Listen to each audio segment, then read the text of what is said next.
Well, good morning again, church. It's good to see all of you here. I'm Pastor Bob Miller, and let me add my welcome to all of you who are worshiping in this space, all of you who are worshiping in different chairs than you're used to, all of you who are worshiping with us online. It is great to be connected with you all this morning in worship. As Pastor Ian mentioned, today we are taking a break from our current summer series to kick off our special summer Sunday service series. You have no idea how long we had to practice saying that. We're calling that the Living Church. And it actually goes hand in glove with what we've been talking about since before Easter. We've talked about Jesus' final instructions to us as followers of him. We've talked about who we really are as his followers in the Methodist tradition. Presently, we're talking about how we really live as followers of Christ. And for this special 3-Sunday summer series, we are exploring how we do all that together as the church. Our hope is that these 3 special last Sundays of the month will be, well, fun for sure, but also thought-provoking and action-stirring. Today is just one example of, I got to remember I'm not wearing my thing today. I got to stay up front here. Today is just but one example of how the church is active. And right here in our own backyard, here in the state of Michigan. As Christians and as the church, we know that we are called to embrace Christ-likeness in everything we do and in everything we are. And Jesus tells us that means to love God and as such to love one another, loving our neighbor as ourselves, expressing that love by taking care of one another in all the ways that we have means. So our one area in our Michigan conference, that is all the United Methodist churches here in Michigan, one way that we've done that is in responding to the needs of our Michigan neighbors impacted by disaster. Now, historically, we have tended to not think that Michigan was all that much impacted by disaster, right? Because the southeastern states, well, they've got hurricanes, and the western states, they've got wildfires, and in the central plains, they've got tornadoes. But the truth is that things have been picking up here in Michigan.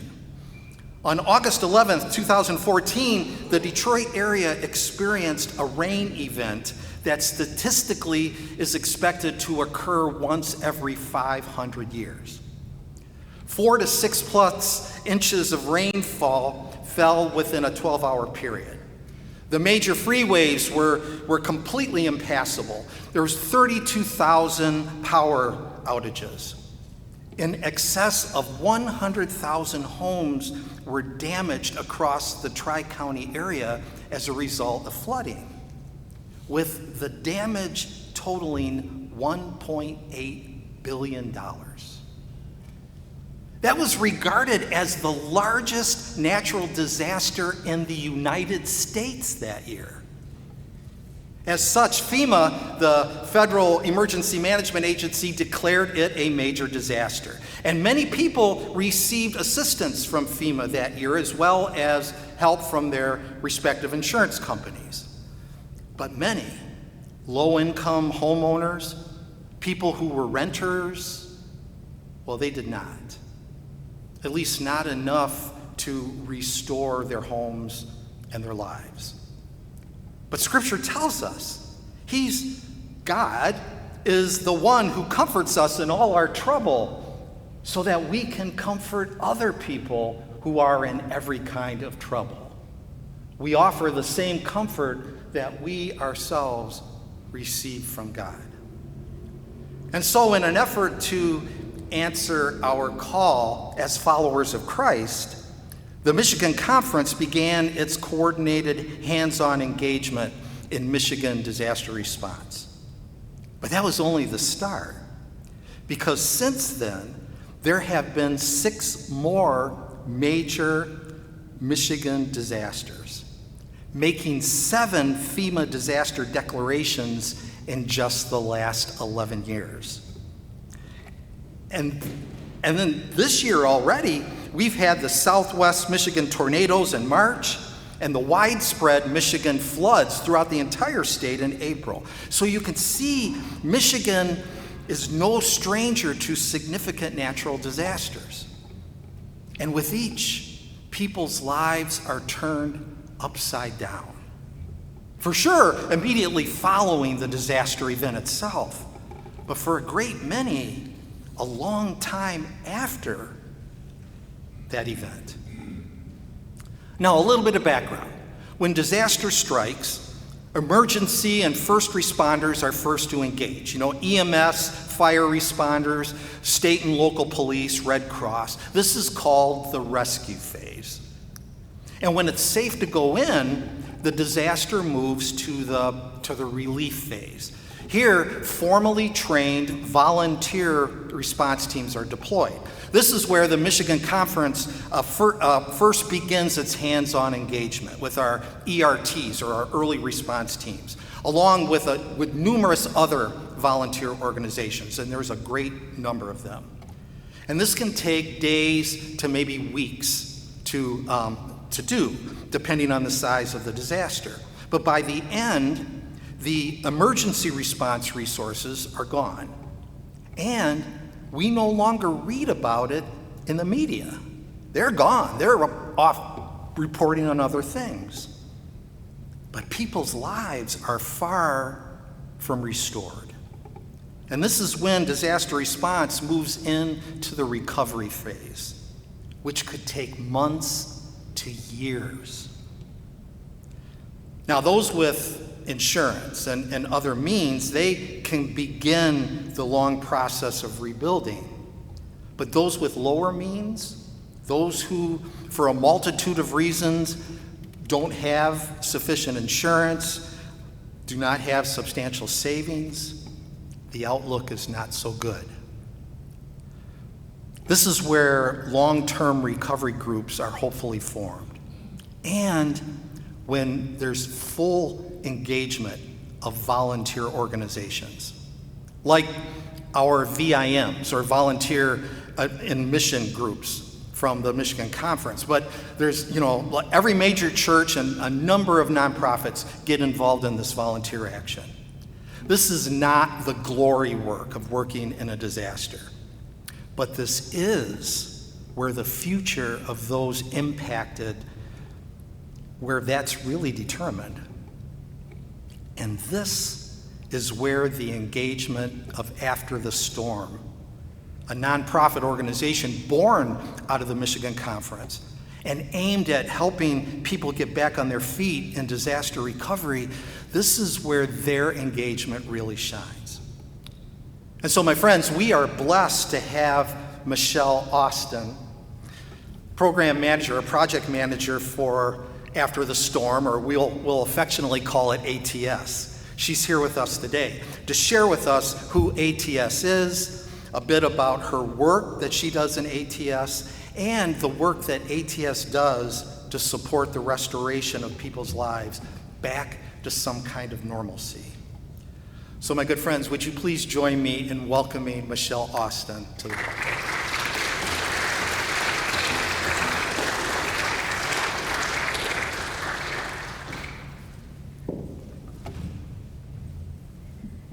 Good morning, and thank you, Pastor Bob, for that kind introduction. And on behalf of our Executive Director, Nancy Money, it's truly an honor and a privilege to be with you today. I dare not tackle the special summer service series at all. I dare not tackle that. But Pastor Bob shared how disaster response moves from rescue to relief and then into recovery. That's where I have the privilege of serving. As mentioned, I am Michelle Austin, and I serve as one of 4 project managers with After the Storm. Today, I'd like to share a little bit with you about who After the Storm is, the work we do, my role, and what I've learned from walking alongside families as they recover. Before I do that, though, I would like to tell you a little bit about myself. I enjoy spending time outdoors. I enjoy spending time with my 2 pups. One is a 10-year-old Shih Tzu, Angel, and the other is a 6-year-old Cocker Spaniel named Baby. My family would also probably tell you that I am quietly pursuing a Guinness World Record of a person who can collect the most plants inside of a home. But I too am a disaster survivor. And that disaster were the floods that impacted the Metro Detroit area of 2021. When I joined After the Storm in 2022, I thought I was joining an organization that repaired homes. I quickly learned we were doing something much bigger than that. After the Storm is a nonprofit that helps families recover from and after disasters. We listen to their stories. We take time to understand what's standing in the way of recovery. And we connect them to people and resources that help them move forward. Simply put, we walk alongside families and with them until they can begin to build a sense of normalcy again. Our goal is pretty simple. It's to help people move forward from crisis to stability. As a project manager with After the Storm, I have the privilege of leading teams that support this recovery work every day. I work alongside disaster case managers, construction specialists, volunteers, communities of faith much like yourself, contractors, community and government partners to help remove barriers so families can keep moving forward. People often think that disaster recovery is limited to home repairs. And we do that work also. But what we're really doing is helping people recover. And the house is part of the story, but the family is the reason we do it. So, what does that recovery actually look like beyond the walls? It begins with listening. Before we ever talk about the need, which, as Pastor Bob mentioned many times, there may have been some type of assistance either through insurance or FEMA assistance or some other local community resource, or sometimes there's not. And so while we take the time to listen, we talk to them about the need, and we meet them where they are. Sometimes that could be at their kitchen table. Sometimes it could be at another safe space because we're not able to access their home. We hear their story. We learn what they've experienced. We hear the trauma. We identify what's standing in the way of recovery. And then we bring them together with people and resources, much like yourself and I, that helps them identify needs that will keep the process moving forward. And sometimes that need is financial assistance, sometimes it's volunteers, and sometimes it's simply connecting them with someone to give them hope. Recovery isn't something we do for people, however, it is something we walk through with them. One volunteer shared something I'll never forget. He said, "I came to repair a porch, but I left realizing God had repaired something in me." That's what living out faith in action looks like. It changes everyone involved. One of the biggest misconceptions about disaster recovery is that it happens quickly, but it could take years. Our organization is currently assisting survivors that were impacted from the storms of 2021, even today in 2026. Recovery often helps people to think about more than repairing their home. It helps them regain a sense of safety, stability, and hope.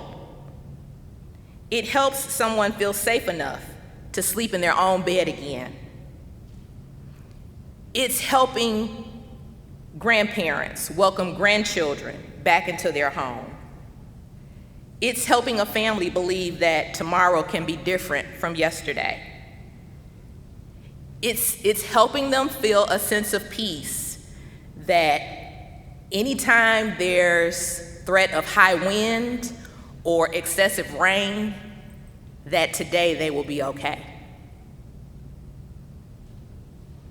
I also remember one homeowner, after the need to be relocated because her home had experienced so many damages that it really was not repairable or safe for her and her family to continue occupying the home. And so we were able to assist her through many community resources to relocate to a new home. And on the day that she actually got her keys and we all met and gathered with her, and she walked through the home in somewhat of disbelief that this was really happening for her, and this was a good 2 to 3 years post the disaster.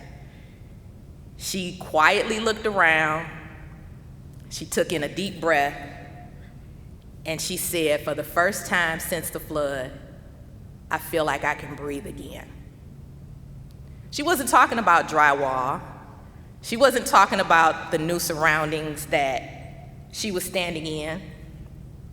She was talking about hope. And at that moment, I realized we weren't celebrating the end of this recovery project. We were really celebrating the beginning of a new normalcy for her and her family. And that experience changes the way many of us that get involved with disaster recovery, how we see this work. Every recovery plan starts with a person. When we start those communications and we enter into the partnership with a survivor, we know that it's people over problems. Before we ever see what the actual recovery needs are, we're actually meeting a person. We're meeting widows. We're meeting veterans. We're meeting a family that may be displaced from one another. Families that are raising grandchildren and single parents trying to hold everything together, still showing up every day during their day-to-day task. And that is why this work matters. Jesus said, "Whatever you do for one of the least of these brothers and sisters of mine, you did for me."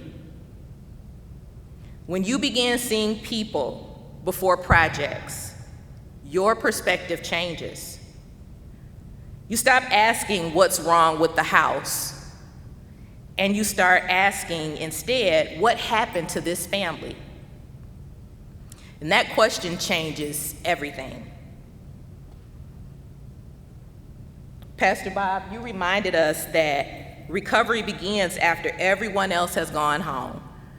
The news media has left. There's no more debris visible.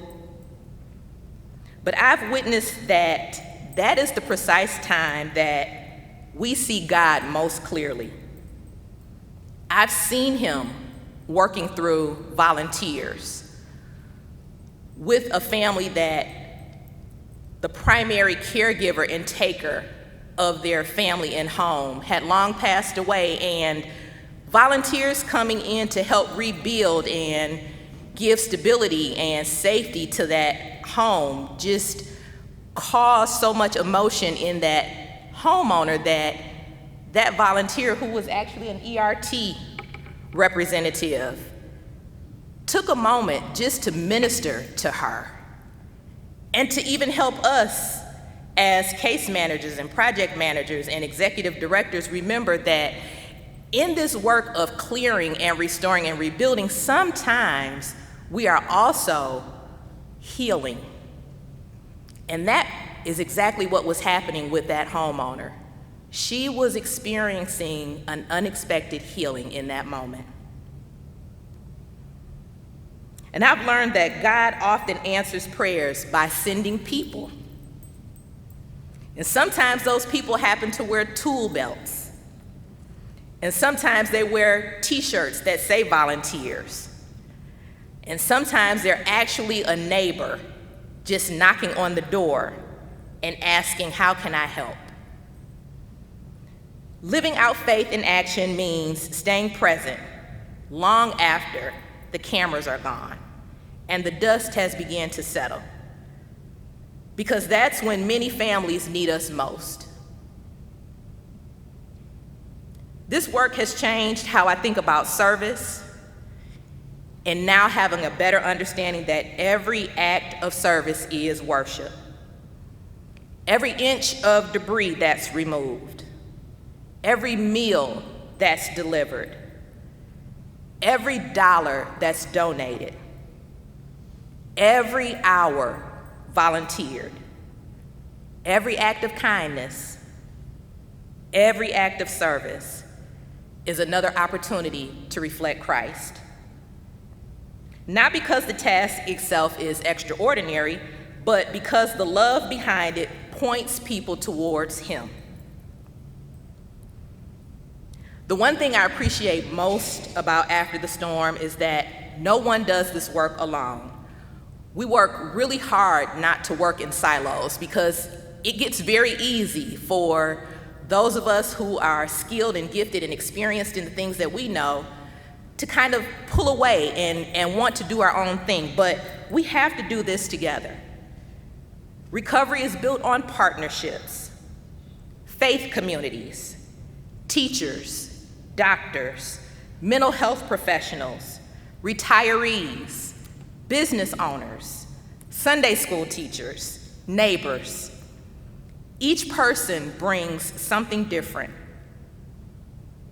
No one can do everything, but everyone can do something. And when people come together to use their gifts, lives begin to change. As we close and we think about living out faith in action, I'd like to leave you with 3 questions. Who around me is still recovering?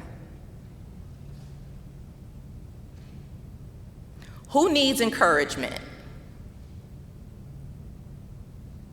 And how can I become part of God's restoration plan for their lives?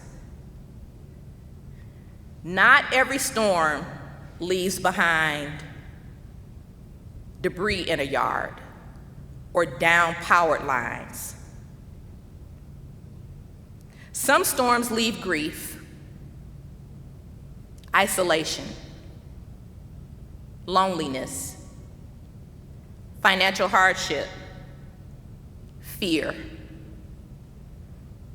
People all around us are recovering from something. And living out our faith in action doesn't always require something extraordinary. More often, it's choosing to walk along someone until hope begins to feel possible again. This picture represents the After the Storm team, taken right on the doorsteps of your church home. But it really means something much bigger than that to us. It represents every church member, every community partner, and every neighbor who chooses to become the hands and feet of Christ. This represents you and I. And that restoration is rarely one big moment. It's hundreds of small moments. It's a conversation. It's a prayer. It's a helping hand. It's a safe home. It's a restored community. A reminder that someone hasn't forgotten. And my hope is that when you leave today, each and every one of us, that you won't simply remember after the storm or ATS, but I hope you'll remember that someone around you is still recovering. Maybe that's someone that you happen to pass in the grocery store, or in the flower garden, or on the pickleball court. And perhaps God is inviting you to become part of their restoration story. Because living out our faith in action isn't about doing everything. It's about faithfully doing the next thing God places in front of us.